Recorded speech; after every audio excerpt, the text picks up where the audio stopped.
Hey, what's going on, everybody? It's Tobin here with you. Thanks for checking us on out. Much appreciated. If you haven't already, could you please subscribe to the channel? And also, subscribe to the WQAM channel. That is where you guys can watch the Tobin and Leroy show every single weekday from 10 a.m. to 2 p.m. It's great having the YouTube audience now be able to watch us live and all 4 hours every single day.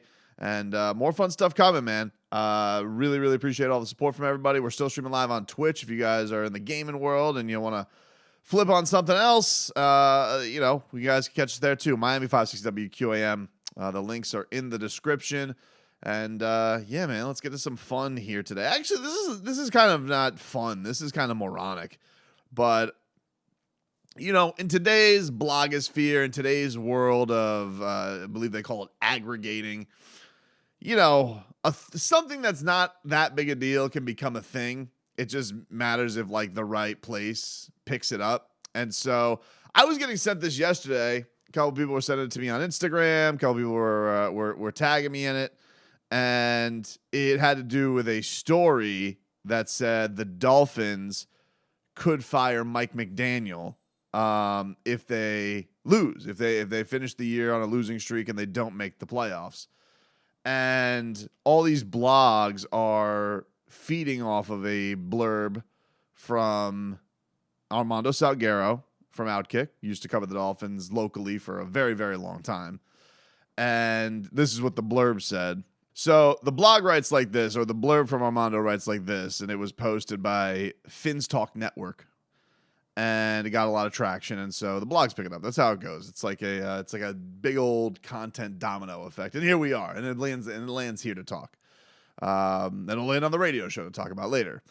But it says, if the Miami Dolphins win their season finale and sneak into the playoffs, owner Stephen Ross might look the other way on those 5 consecutive December-January losses because it'll feel more like a skid than a collapse. But if the Dolphins go from 8-3 to 8-9 and not in the playoffs, everybody's job is at risk. Very ominous. Very, very scary writing there, that everybody's job's at risk.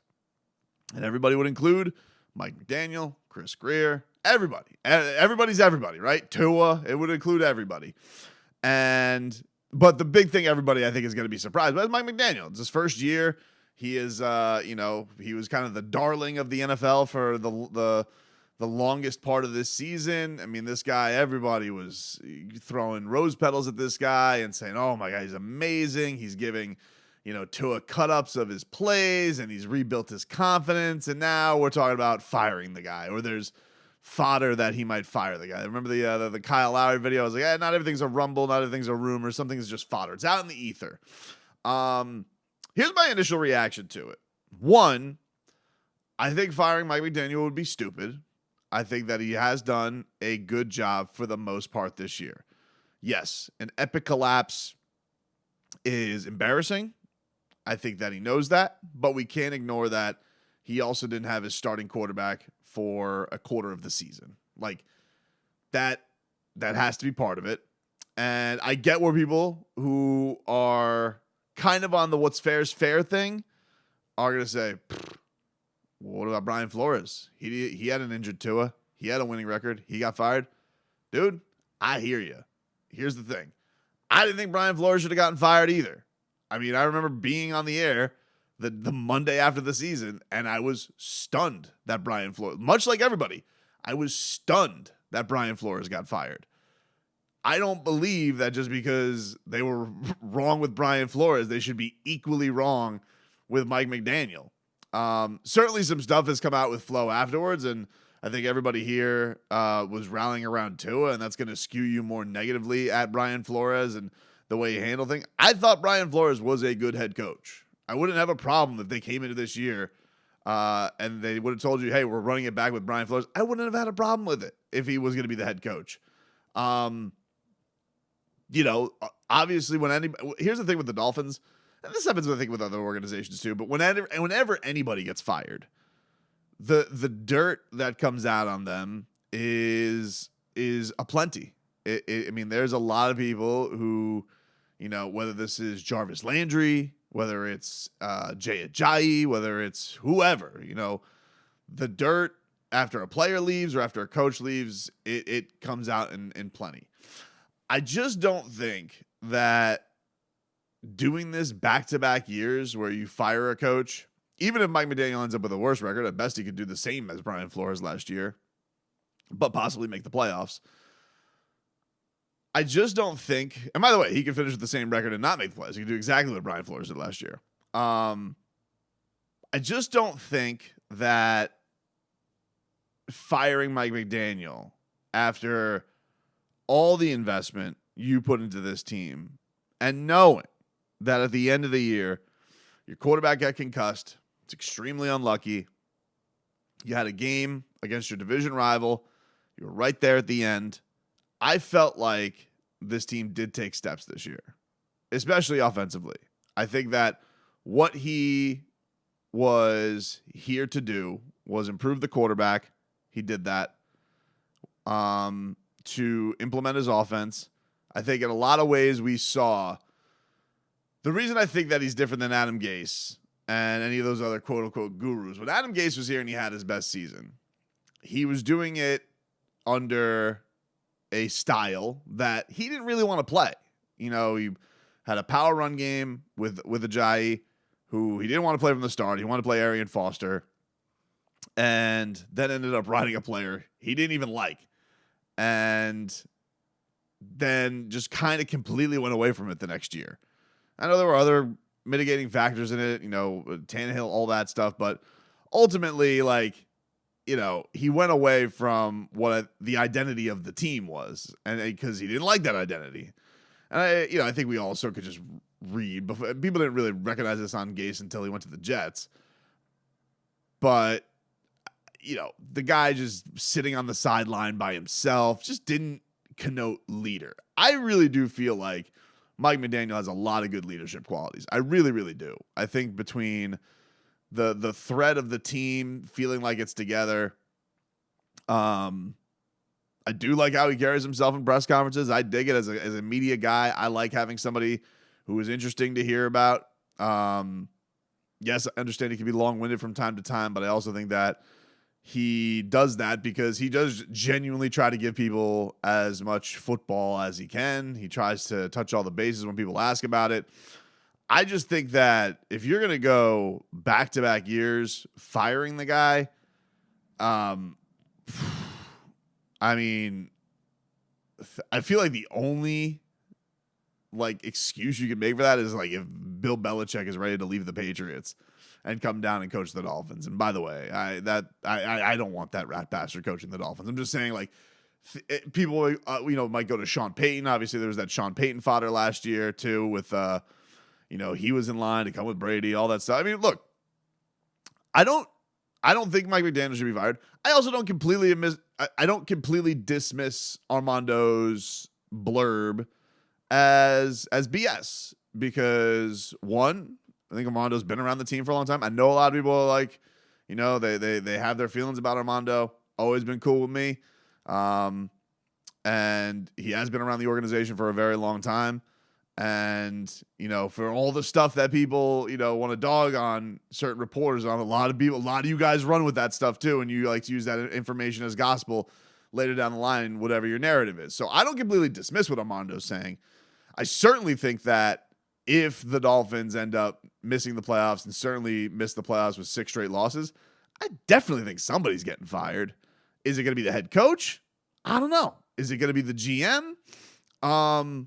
He survived a lot. I mean, Chris Greer's been here a long, long time. This has kind of been like this is the last stop really on his rebuild because he's used all his picks. He's gone every which way. So unless he's going to flip Tyreek Hill for 2 more first-round picks and start it all over again, I don't think you should do that.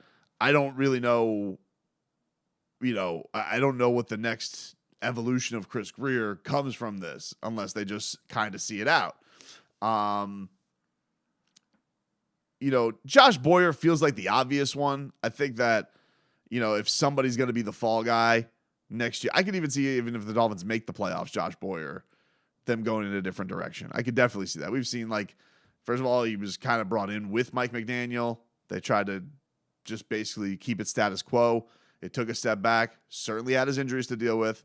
But, we've seen on the sidelines Mike McDaniel going to him, bro, get it effing fixed. Like, it's not his guy, and so I could definitely see Mike McDaniel going in a direction where he hires his own defensive coordinator.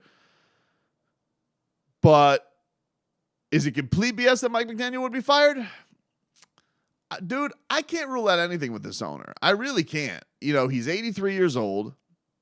You got to think his patience is wearing thin. This guy literally got suspended for tampering. They tried to go after Deshaun Watson. Like, he's going to, I think he genuinely is at a point in his, career, his life where I don't think you can rule anything out. I really don't. I don't think it's, I don't agree with it, but I don't think you could dismiss it either. I think that Brian Flores getting fired was surprising. And I think we all, this guy thought he was going to get Tom Brady and Sean Payton. Mike McDaniel was plan B. He was not plan A. So if you go from thinking, you're going to be winning the division and competing for Super Bowls to out of the playoffs, yeah, the emotional swing. Look at what the fan base has been. The emotional swings that we've gone from the Texans game to now. You'd think the guy who's giving out $100 million contracts in the offseason and in the middle of the season isn't going to make some emotional decisions. I certainly can't rule that out. I don't think it'll be the coach. I think that's kind of crazy. You're going to fire a first-year coach for going 9-8, 8-9. That seems a little bit harsh. But I will also say for Mike McDaniel, you were given a plethora of offensive weapons. They made the big trades for you. They did try and go all in with the Bradley Chubb trade. It just hasn't, it definitely hasn't worked from the time they took that home run cut with Chubb. So, and I know Chubb's not on offense, but he's the head coach. He's not the offensive coordinator. So I can't completely dismiss it. I don't think it's completely made up because of Stephen Ross's age, his past behavior, the ties to Sean Payton still being there. It's all in the air. Tua too. I think Tua's deserving of another shot to be the starting quarterback. But if you told me the Dolphins go after Lamar Jackson, it's all on the table. Lamar Jackson, Tom Brady, Aaron Rodgers. I think that it's all on the table. Like, this has just been such a colossal disappointment from the time you were 8-3. And the Tua concussion thing is a reason why they're there, but it's also reason to think they might go in another direction because that was a big concern about him going into the year. So, me personally, I'm cool with Mike McDaniel, Tua Tagovailoa being brought back.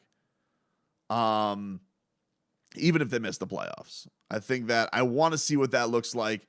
I want to roll the dice and see what that looks like another year under its belt, more growth, all of that. I want to see. I think that this can be a team that takes another step forward. I don't think it all has to be looked upon as a thread.